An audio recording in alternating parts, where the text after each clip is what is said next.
Hello, I'm Reema Chandra and welcome to Cooking Without Boundaries.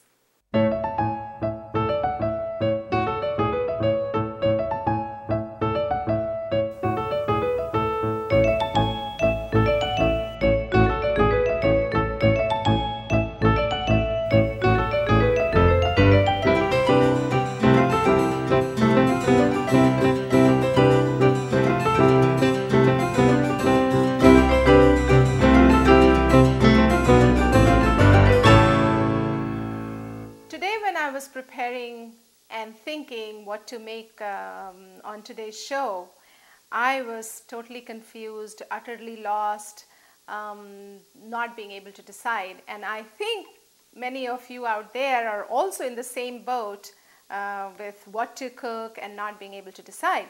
I had, beginning of the week, I had made some grocery shopping which included a bunch of meat products and vegetables. So I thought, why not do something for the week or maybe next 2-3 days and cook all of that today so that you get some heads up on your dinner or meal time. And so today I have decided to make one vegetable dish and 2 meat dishes. We are going to have fun with it, and once I'm back I'll tell you what we are cooking. So here we are. First dish is sauteed red cabbage with sweet green peas. Let's get started with that. We will have 1.5 teaspoon of cooking oil. My pan is already, I've heated it up, so I'll spread the oil. Take 1/2 teaspoon of mustard seeds. Now mustard seeds you may not have in your spice cabinet, and it's perfectly okay to get some from your supermarket. You can find it in regular grocery store. So mustard seeds go in, and 1/2 teaspoon of chopped ginger.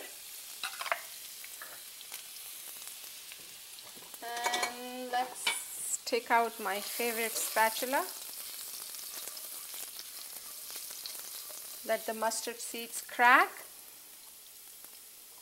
and we add shredded red cabbage.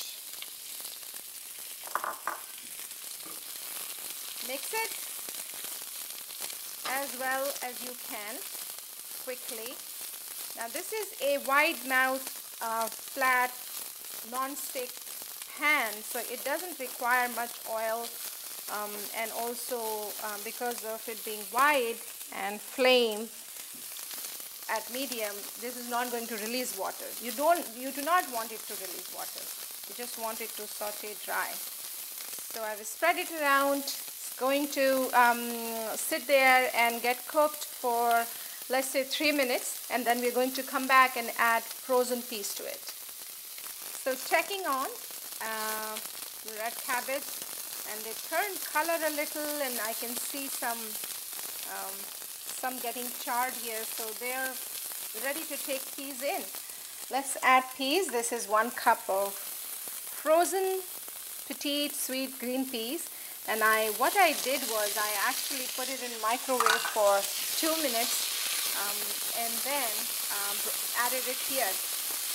Because of having slightly cooked in microwave, the green color stays while the peas are already soft and cooked, and you don't have to overcook it. I like it when different colors are playing in the pan and on your dish, so that you have taken care of the nutrition, the colors, the aesthetics, the beauty, everything. Let's add salt.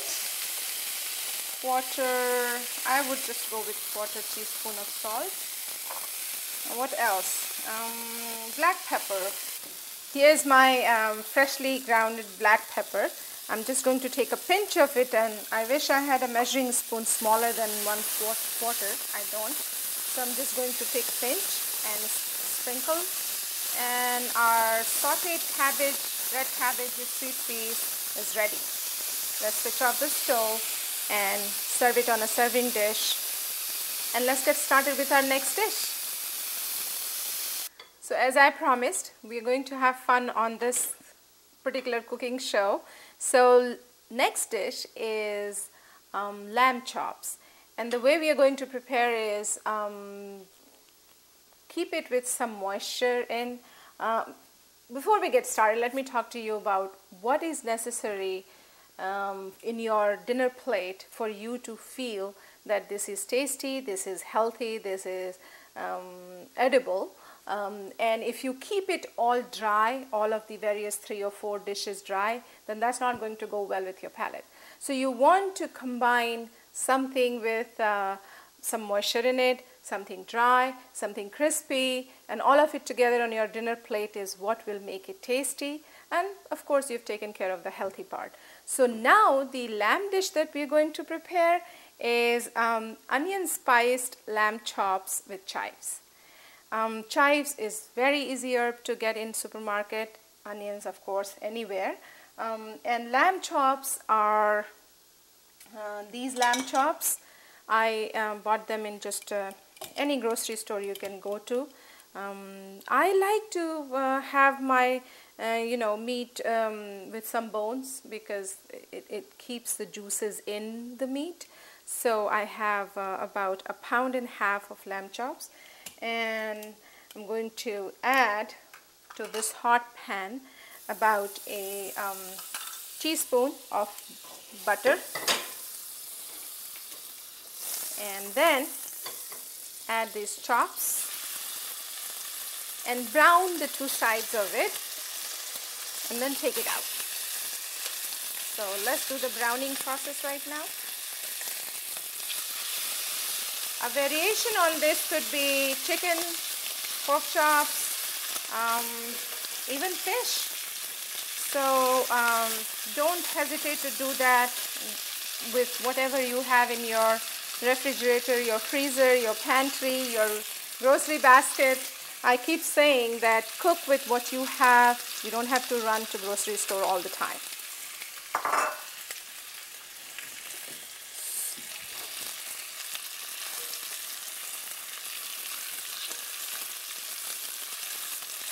So one side is brown and I'm going to turn it over.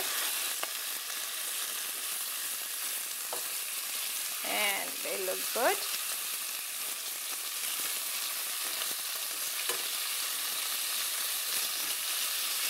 And I'm using a non-stick tongs here so that my pan doesn't get scratched.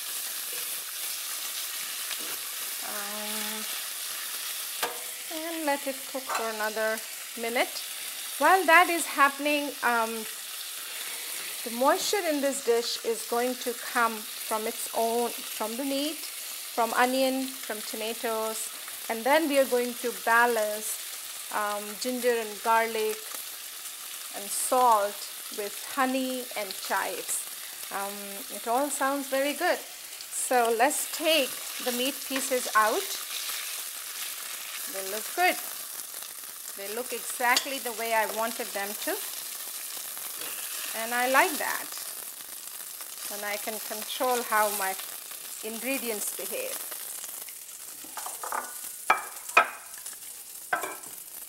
Next is 1 teaspoon. This is half a teaspoon measuring cup. So 1 teaspoon of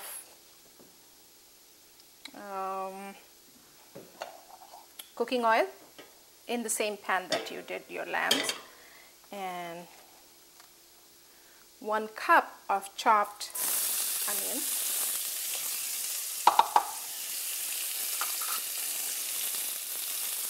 1 teaspoon of chopped ginger, and let's use this, half a teaspoon of garlic paste. Saute it all together, stir it. Smell of fresh ginger, garlic and onion is very appetizing. I had talked about ginger, the trio of ginger, garlic and onion in one of the episodes about how they often go together and balance each other's flavor and heat and nutrition. I like to cook with three of them often, particularly meat dishes, and I'm sure you have garlic in your kitchen, you have ginger in your kitchen, and onion we all have. So if not, then make it a regular in your grocery basket. That would be helpful to plan your meals.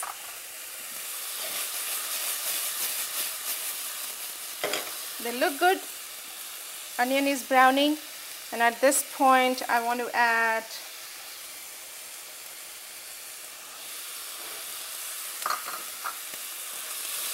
one cup of chopped tomatoes.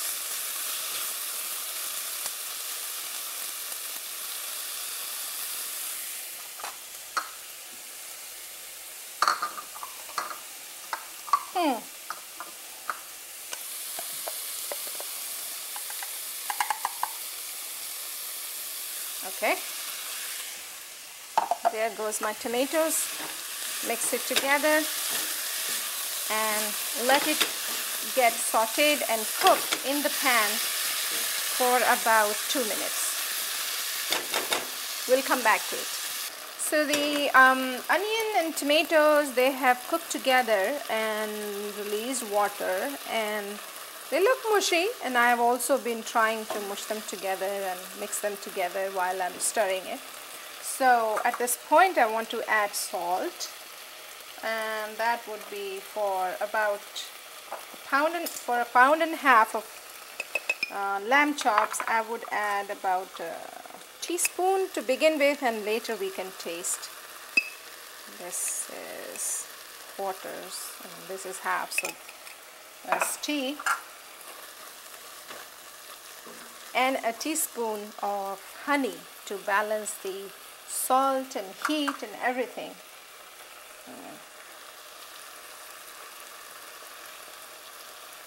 There you go.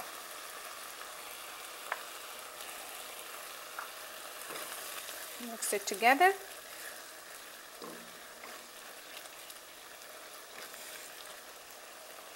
Half a teaspoon of cracked pepper.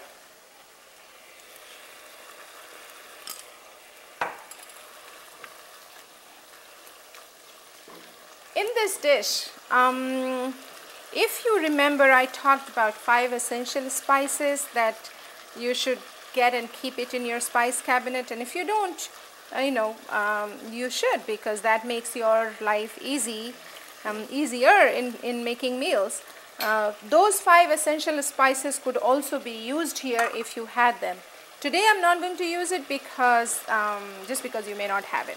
But if you did, at this point, those 5 essential spices, the coriander, the cumin, the black pepper we already did, paprika and turmeric.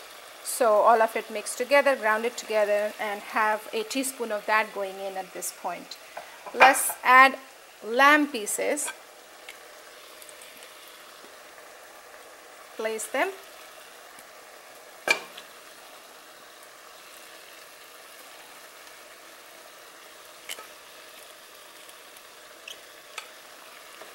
And the juices go in. Stir them together. Coat pieces with spices that is in the pan already. And then cover it with lid and let it simmer until the lamb pieces are cooked. You could stir it once or twice before you are sure that the lamb pieces are cooked. So somewhere from, let's say, 10 to 20 minutes.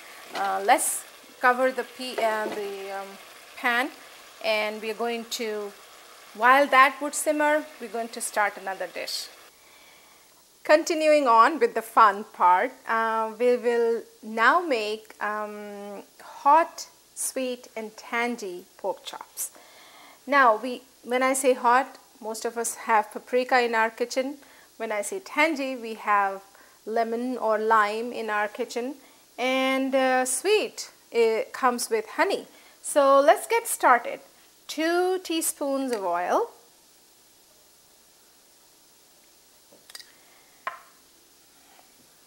coat the pan.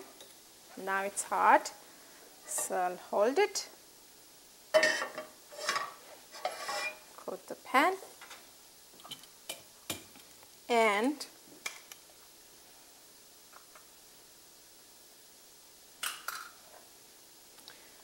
two teaspoons of chopped ginger. Ginger gives a very refreshing flavor to our dishes, and if it is freshly chopped and not from a bottled up, previously pasted ginger from the grocery store, I encourage you to use it because it does add a very nice flavor to your food, and a little bit of good spices. Pork chops, these are boneless, and I thought because I'm cooking one with bone, people sometimes they do not like bone, so I thought of doing one without bones. And this is good round thin slices. You could also make, put them between buns and eat them like burger. So I'm going to place these 3. This much of pork chops is roughly about 1.25 pounds.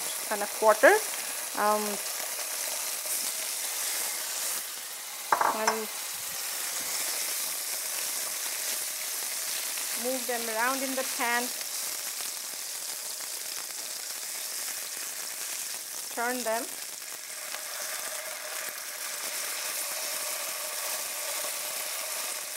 And add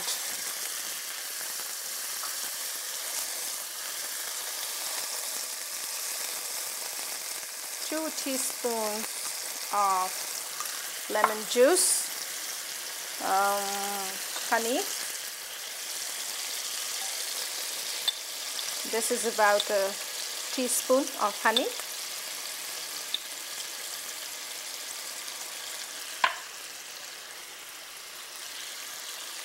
Quarter teaspoon of fresh cracked peppers and salt.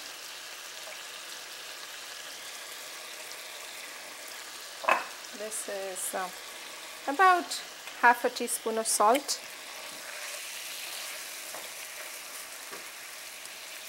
Turn them one more time.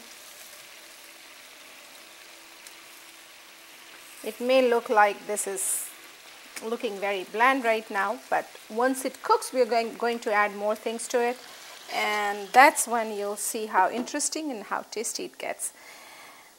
Place the lid over pork chops, let it simmer and get cooked.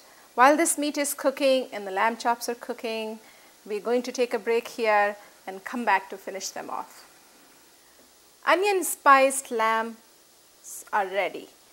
Let's check the doneness of it. Oh, smells so good, so good. And what we will do is we will dish it and garnish it with chives.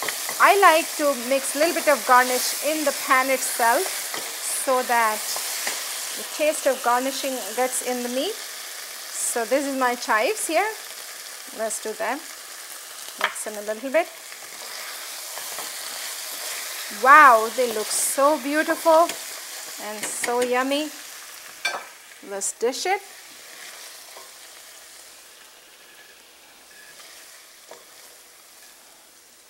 Beautiful color, appetizing smell, and hungry people, all that you need in your kitchen to get the meal going.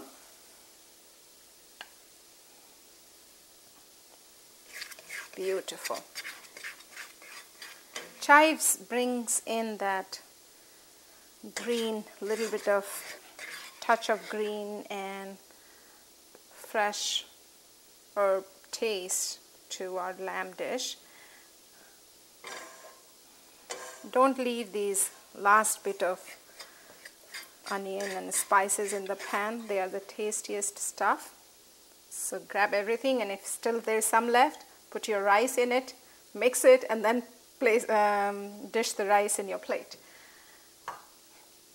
We will be tasting it, but let's check on hot, sweet, and tangy pork chops. I think they are ready as well. We'll dish those as before we try all our dishes today. So let's get to pork chops. So on to our next dish, which is almost, the honey in it has charred, so we will have a nice charred red color here. And let's switch off. And at this point, I put them on side, and I'll add half cup of sliced red peppers. Now, if you remember, I used a little bit of paprika in it because I wanted to give it some heat. Red peppers don't add any heat to it, but that sort of goes with the theme that you have added paprika and you are adding red peppers. So you're not actually deviating from the heat scale there. I mean, you're not adding any more to the heat scale, but you're adding visible appearance of some red peppers there, saying that it could be a little spicy. So sweet, hot, sweet, and tangy, or sour or tangy, whatever you call it, they're all the same. Pork chops are ready. We're not going to cook red peppers anymore because of the heat of the pan itself, it'll get a little bit sauteed, cooked. Dish it, and we are going to taste it. So we did it again. Do you remember how confused I was in the beginning of this episode, that I didn't know what to cook, what to make, what to decide, and I also said that probably many of you are often in the same boat as I was this earlier today, but we did. We decided with what we had in our refrigerator, with what we had in our freezer, like frozen peas and some of the meats that we had bought at grocery store for the week. And we made onion spiced lamb chops with chives. We made hot, sweet, and tangy pork chops, and we made sauteed red cabbage with sweet peas. All of it was so much fun cooking with you. Smell of freshness and aroma of cooking, and all of it melting in your mouth is what I call cooking without boundaries. See you next time. Until then, happy cooking.